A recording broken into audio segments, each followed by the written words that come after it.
Good afternoon dear student.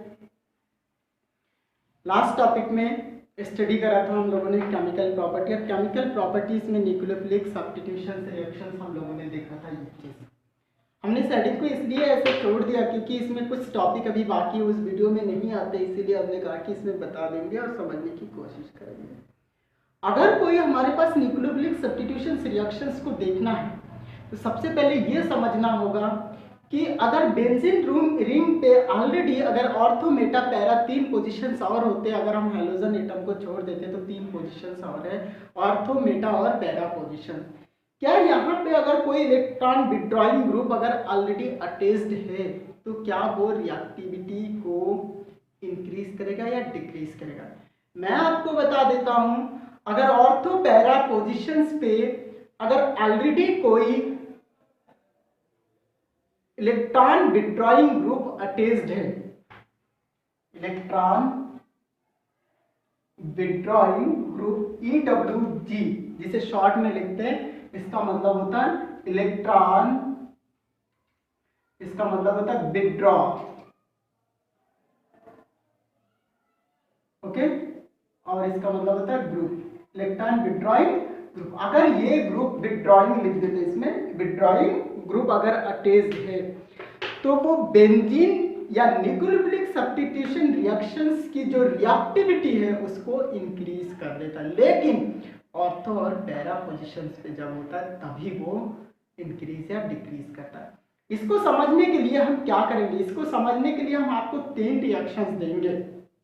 तीन reactions में एक पैरा नाइट्रोक्लोरोबेंजीन ले लेंगे, एक मेटा ले लेंगे, एक ऑर्थो नाइट्रोक्लोरोबेंजीन ले लेंगे और उसको दे करके समझने की कोशिश करेंगे कि हमारा रिएक्टिविटी क्यों इंक्रीज करता है। क्यों का क्वेश्चन का आंसर जानना, ये बात मैंने पहले से आप लोगों को कह दिया। तो यहाँ पे जो हमारा हेडिंग बनता है, effect of substitutions on the reactivity of halogens. Effect of substitutions, यहाँ पे nucleophilic effect of substitutions on the reactivity of halogens. Effect of substitution on the reactivity of halogens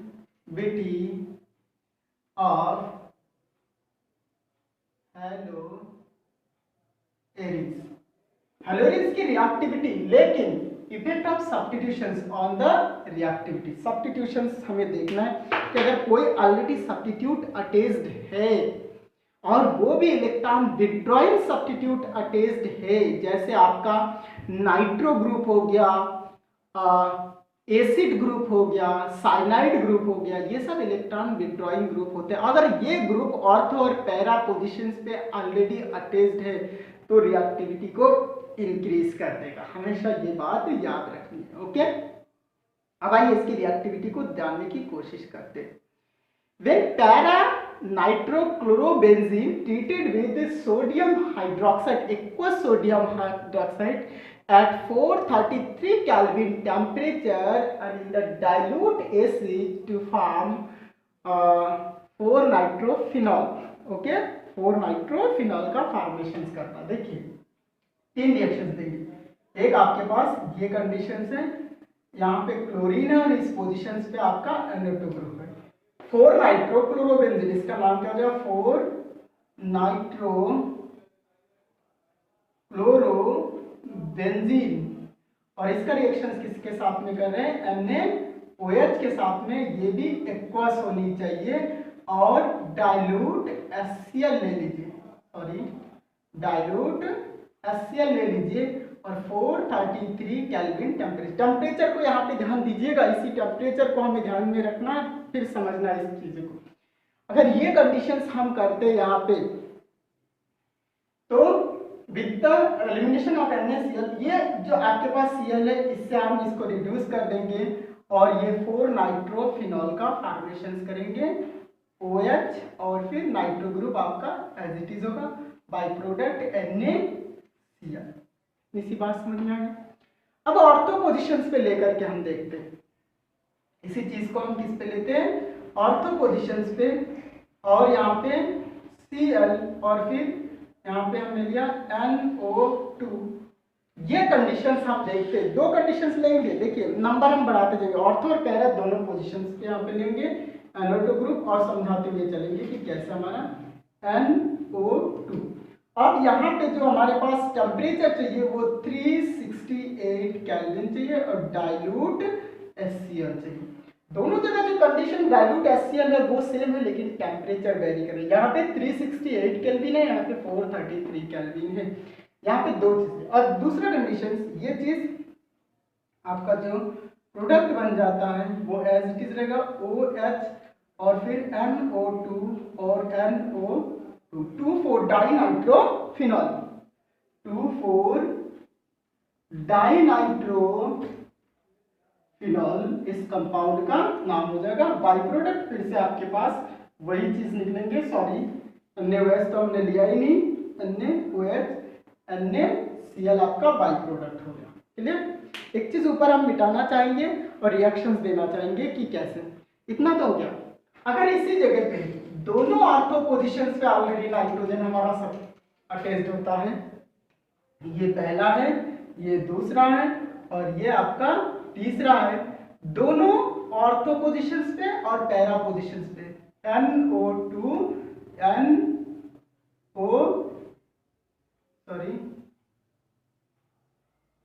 NO2 और फिर NO2 और यहाँ पे chlorine, और इसको सिर्फ वाटर के साथ में हम हीट करा देते इस तरीके से और आप वार्म कर दीजिए, ये आपका बन जाएगा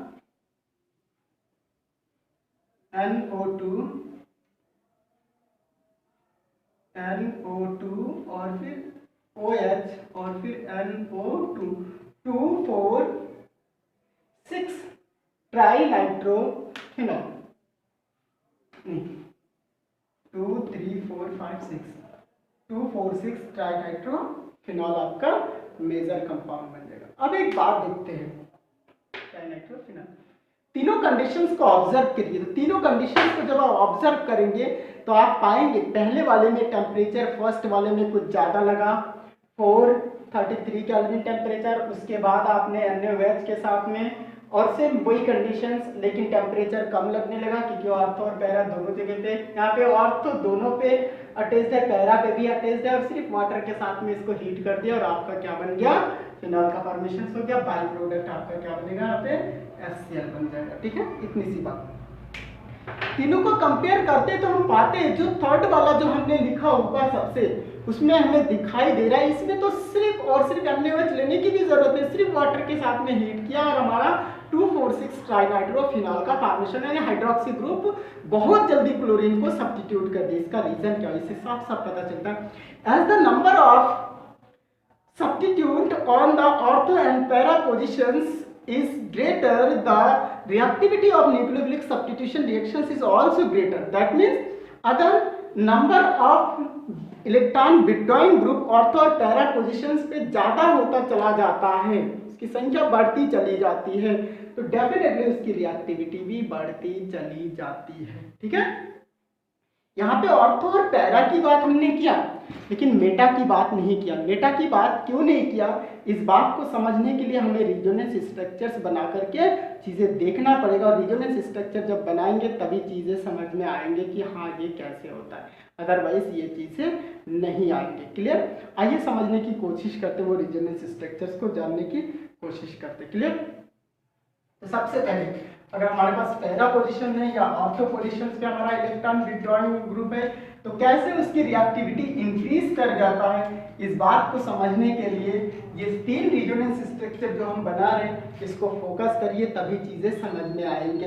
तीन रिजोनेंस स्ट्रक्चर कौन कौन से आपको पता है कि अगर हमने क्लोरीन को सब्स्टिट्यूट हाइड्रोक्सी ग्रुप से किया है तो डेफिनेटली हमें रिजोनेंस स्ट्रक्चर्स कुछ इस टाइप से बनाने पड़ेंगे और समझना पड़ेगा। तीनों स्ट्रक्चर्स को समझते हुए रहिएगा बहुत केयरफुली, तभी जाकर के चीजें समझ में आएंगे। ठीक है, मान लेते कि अल्टरनेटिवली डबल बॉन्ड इस तरीके से और यहाँ पे आपका क्लोरीन है ये, ओके। क्लोरीन पे हमें ये दिखाने की भी जरूरत नहीं है, Cl हमने ऐसे दिखा दिया। क्लियर? दूसरा कंडीशन, यहाँ पे आपका हाइड्रोक्सी ग्रुप आएगा, वो अटैक करेगा। हाइड्रोक्सी ग्रुप जब आएगा उसके पास ऑलरेडी इलेक्ट्रॉन डेंसिटी है, यानी एक्स्ट्रा इलेक्ट्रॉन है, वो इलेक्ट्रॉन डोनेट करके बॉन्ड बनाने का फॉर्मेशन, बॉन्ड बनाएगा तो कैसे, क्योंकि यहीं से क्लोरीन हटना है तो डेफिनेटली आके यहाँ पे अटैक करेगा। ये अगर यहाँ पे अटैक करता है तो एक चीज हमें समझना चाहिए कि इन दो कार्बन के बीच में हमें क्या बनना चाहिए, इस तरीके से बॉन्ड का हाइड्रोलिसिस होना चाहिए। जब इस तरीके से बॉन्ड का हाइड्रोलिसिस होगा, अब रेजोनेंस स्ट्रक्चर हम यहाँ पे दिखाएंगे इस मैनर में, ऐसे इसके ऊपर आ जाएगा नेगेटिव चार्ज, क्लोरीन आपका ऐसे, हाइड्रोक्सी ग्रुप आपका इस तरीके से हो जाएगा। ये बात हम लोग जानते या समझ रहे हैं इस चीज को, क्लियर। अगर इतनी सी बात समझ में आ रहा होगा तो यहाँ पे 2 इलेक्ट्रॉन भी होंगे, ये पॉइंट भी आप जानते हैं, और जो बॉन्ड जहाँ पे है उसको वहां रखिए। लेकिन आपने नाइट्रो ग्रुप नहीं लिया, पैरा पोजिशन पे नाइट्रो ग्रुप भी।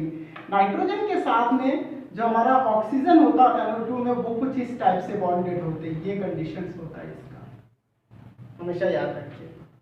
अगर ये कंडीशन है, इसको भी साथ साथ लिए चलेंगे और समझने की कोशिश करेंगे। सिर्फ इसके साथ में NO negative double bond O, इसके ऊपर पॉजिटिव चार्ज। ध्यान से देखिएगा, इस बॉन्ड को हम यहाँ शिफ्ट करेंगे और इसको हम यहाँ शिफ्ट करेंगे, ठीक है। ये चीज, ये रेजोनेंस स्ट्रक्चर ऐसे बनाते हुए चलेंगे। नाइट्रोजन जो जैसा है वैसा ही रखे, नेगेटिव डबल बॉन्ड ऑक्सीजन, इसके ऊपर पॉजिटिव चार्ज, यहाँ पे आ गया एक नेगेटिव चार्ज, और ऑलरेडी बॉन्ड एक यहाँ पे सिचुएटेड है, ये बॉन्ड यहाँ शिफ्ट हो जाएगा। यहाँ पे आपके पास क्लोरीन है, यहाँ पे आप हाइड्रोक्सी ग्रुप है, फिर इसको यहाँ शिफ्ट कर और इसको यहाँ शिफ्ट करेंगे। तो इस तरीके से शिफ्ट करेंगे तो फिर से एक नया स्ट्रक्चर से आपके बनते हुए चले जाएंगे, और वो बॉन्ड आपके N पॉजिटिव। और चलिए एक स्ट्रक्चर को थोड़ा सा और मॉडिफाई करते, मॉडिफाई नहीं करते, बस ऐसे ही समझे, यहाँ पे इतने से समझ में आ जाए। मॉडिफाई कर सकते थे हम, चीज़ों को बता सकते थे यहाँ पे, लेकिन हम इसको मॉडिफाई नहीं करते अभी। इसी से आपके समझ में आ जाएगा, तो हमने करने के लिए यहाँ पे नेगेटिव चार्ज लोन तरफ इलेक्ट्रॉन यहाँ आ जाएंगे, यहाँ पे आपके पास एक बॉन्ड का शिफ्टिंग हो जाएगा, एक बॉन्ड ऑलरेडी यहाँ पे, क्लोरीन जहाँ पे था वहीं पे रखिए, हाइड्रोक्सी ग्रुप जहाँ अटैच है वहाँ रखिए, फिर से इसको एक रेजोनेंस स्ट्रक्चर बनाइए और इस तरह समझाने की कोशिश करें। Nitro group double bond O और फिर O। अगर इसको हम माइनस प्लस ना भी दिखाए तब भी यहाँ पे कोई फर्क नहीं पड़ता, लेकिन इसलिए दिखा रहे ताकि मैं आपको चीज़ें समझा सकूँ, ठीक है। इसको जब आप यहाँ शिफ्ट करेंगे तो ये बॉन्ड इस तरह इलेक्ट्रॉन लेकर के चला जाएगा, और जब चला जाएगा इस तरह से ये आ जाएगा, ऐसे बॉन्ड आ जाएगा, ये बॉन्ड आपके पास ऑलरेडी ऐसे, ये ऐसे है, और वो है आपका इस तरीके से ये चीज़। देखिए रेजोनेंस हाइब्रिड भी हम बना सकते थे, रेजोनेंस हाइब्रिड बनाने का कोई मतलब नहीं, हमें इस चीज़ से, इस फिगर से ही समझ में आएगा। दूसरा कंडीशन, अगर यही चीज़ आपके ऑर्थो पोजिशंस पे होता तो क्या होता। नाइट्रो ग्रुप अगर आपके ऑर्थो पोजिशंस पे इस तरीके से होता तो क्या होता, ये बात भी आपको समझनी चाहिए। यहाँ पे क्लोरीन और फिर आपके पास बॉन्ड बॉन्ड बॉन्ड इस तरीके से, हाइड्रोक्सी ग्रुप फिर से आपके पास आएगा इस तरीके से, और ये फिर से इस पे अटैक कर देगा, और ये बॉन्ड फिर से ऐसे टूटेगा, ये टूटेगा। फिर से रेजोनेंस स्ट्रक्चर्स बनाने की कोशिश करेंगे, जानने की कोशिश करेंगे, एक एक स्टेप देखते जाइए मेरा हाथ में कैसे कर रहा हूँ। ये ऑलरेडी एक बॉन्ड है, इसके ऊपर फिर भी नेगेटिव चार्ज आ गया, नाइट्रोजन अटैच है, नाइट्रोजन के साथ में आपके पास ऑक्सीजन है, नेगेटिव चार्ज, इसके ऊपर पॉजिटिव चार्ज है, डबल बॉन्ड से ऑक्सीजन है, और यहाँ पे आपके क्लोरीन ऑलरेडी है, हाइड्रोक्सी ग्रुप फिर से जुड़ गया, और नेगेटिव चार्ज यहाँ पे आपके पास बॉन्ड है, और यहाँ पे आपके पास बॉन्ड है। इस चीज़ को फिर से यहाँ पे शिफ्ट कर दीजिए, इसको यहाँ पे शिफ्ट करिए, फिर रेजोनेंस स्ट्रक्चर ऐसे ही बनाइए इसका। नेक्स्ट स्ट्रक्चर आपको पता है कि जब ये बॉन्ड यहाँ शिफ्ट होगा तो ऐसे शिफ्ट हो जाएगा, यहाँ पे आपके पास lone pair of electron negative charge आएगा, ये ऐसे आएंगे, नाइट्रोजन यहाँ पे ऑलरेडी सिचुएटेड है, पॉजिटिव चार्ज, यहाँ पे oxygen negative charge, double bond oxygen, और फिर यहाँ पे क्लोरीन है ऑलरेडी यहाँ पे, और यहाँ पे हाइड्रोक्सी ग्रुप इस तरीके से। फिर से रेजोनेंस स्ट्रक्चर बनाइए, इसको यहाँ शिफ्ट करिए, और ये यहाँ पे ऐसे बॉन्ड को तोड़ दीजिए। जब तोड़ देंगे फिर से आपके पास नया सा स्ट्रक्चर बनेगा, यहाँ पे आ जाएगा negative charge loan pair of electron, chlorine already है, हाइड्रोक्सी ग्रुप ऑलरेडी है, बॉन्ड का शिफ्टिंग यहाँ हो जाएगा, यहाँ पे एक ऑलरेडी बॉन्ड बना हुआ है नाइट्रोजन के ऊपर, फिर पॉजिटिव चार्ज जैसे ऑक्सीजन के साथ में जुड़ा हुआ है वैसे ही जोड़ दीजिए, यहाँ पे नेगेटिव चार्ज इस तरीके से एक बार फिर से यहाँ पे करिए और इस बॉन्ड को ऐसे तोड़ दीजिए। जब इस तरीके से करेंगे आपके पास नया सा फिर से एक स्ट्रक्चर बनेगा और इस स्ट्रक्चर में आप देखेंगे OH और यहाँ पे आपके पास NO negative positive double bond O इस तरीके से रहेंगे और फिर यहाँ पे डबल बॉन्ड, यहाँ पे डबल बॉन्ड, यहाँ पे डबल बॉन्ड। ये कंडीशंस हो गया आपके दूसरे स्ट्रक्चर्स के जब हमने इसको ऑर्थो पोजीशन किया। अब जरा मेटा पोजीशंस के बारे में डिस्कशंस कर लेते हैं और मेटा पोजीशंस को देख लेते हैं। मेटा पोजीशंस नाइट्रो ग्रुप यहाँ होनी चाहिए, फिर ऑक्सीजन होनी चाहिए, डबल बॉन्ड ऑक्सीजन होनी चाहिए, नेगेटिव चार्ज होनी चाहिए, पॉजिटिव चार्ज होनी चाहिए, क्लोरीन होनी चाहिए, यहाँ पे double bond double bond double bond इस तरीके से। अब हाइड्रोक्सी ग्रुप को फिर से अटैक कराइए इस तरीके से, OH ग्रुप को जब इस पे अटैक कराएंगे ये बॉन्ड यहाँ पे शिफ्ट होगा इस तरीके से, अटैक सीधे सीधे इस कार्बन पे होगा, ये बात हमेशा ध्यान में रहे यहाँ पे।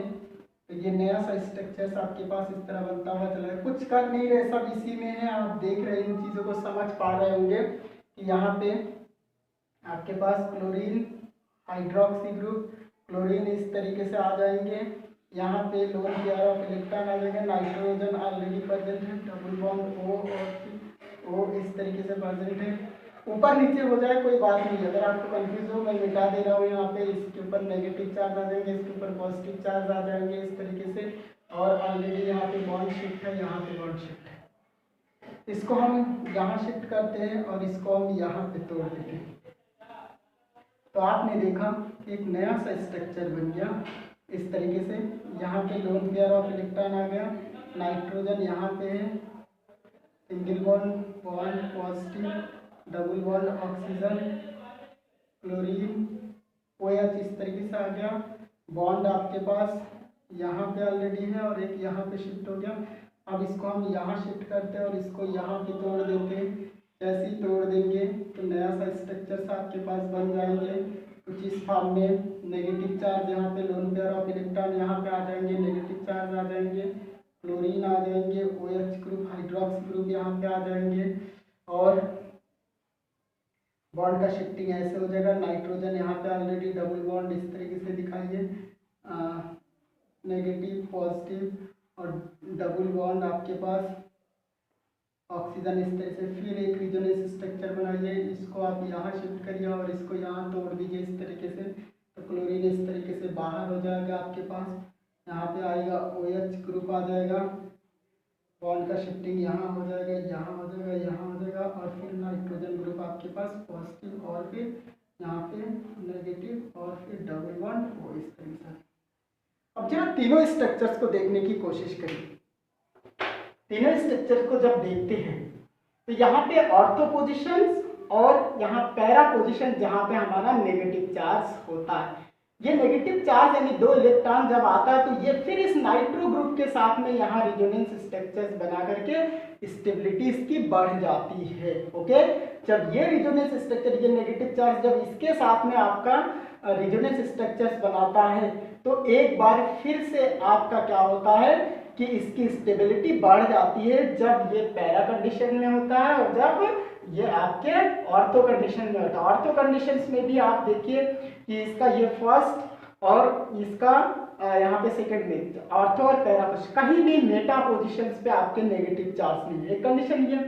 दूसरा कंडीशन है तीनों स्ट्रक्चर्स में आप देखने की कोशिश करेंगे तो नाइट्रोजन जब हमारे पैरा कंडीशन है, पैरा नाइट्रोक्लोरोबेंजीन है, तो उस कंडीशंस में जो नाइट्रोजन जिस कार्बन के साथ में अटैच्ड है वो इसके सेकंड जो स्ट्रक्चर्स है, इस सेकंड स्ट्रक्चर में ये first structure, second, third structure और ये फोर्थ स्ट्रक्चर, तो आप देखेंगे इसका जो सेकंड स्ट्रक्चर है इसमें नाइट्रोजन जिस कार्बन के साथ में अटैच्ड है वहां पे आपका नेगेटिव चार्ज आया हुआ है, जबकि जब आप ऑर्थो पोजीशंस में देखते हैं तो इसका जो पहला स्ट्रक्चर है वहां पे ही कार्बन नाइट्रो ग्रुप जिस कार्बन के साथ में अटैच्ड है वहां पे नेगेटिव चार्ज होता है। तो ये नेगेटिव चार्ज एक बार स्टेबलाइज्ड हो जाता है, यहाँ पे रिजोनेंस स्ट्रक्चर बनने की वजह से, जिसको मैंने यहाँ पे नहीं दिखाया, लेकिन इतने से समझ में आ जाएगा। लेकिन आप अगर देखना चाहें, अगर मेटा पोजिशंस पे जब हमारा नाइट्रो ग्रुप है, वहाँ पे हमारा नाइट्रो ग्रुप जिस कार्बन के साथ में अटैच्ड है, वहाँ कभी भी नेगेटिव चार्ज नहीं आ रहा है। नेगेटिव चार्ज ना आने की वजह से इसकी स्टेबिलिटी कम हो जाता है। इसी वजह से क्या होता है कि जो हमारा पैरा और जो हमारे पास ऑर्थो कंडीशंस होता है, ये जो होता है, ये किसी भी हेलोएरिन्स की जो रिएक्टिविटी है वो इंक्रीज कर देता है, जबकि ऑर्थो कोई भी इफेक्ट नहीं डाल पाता है।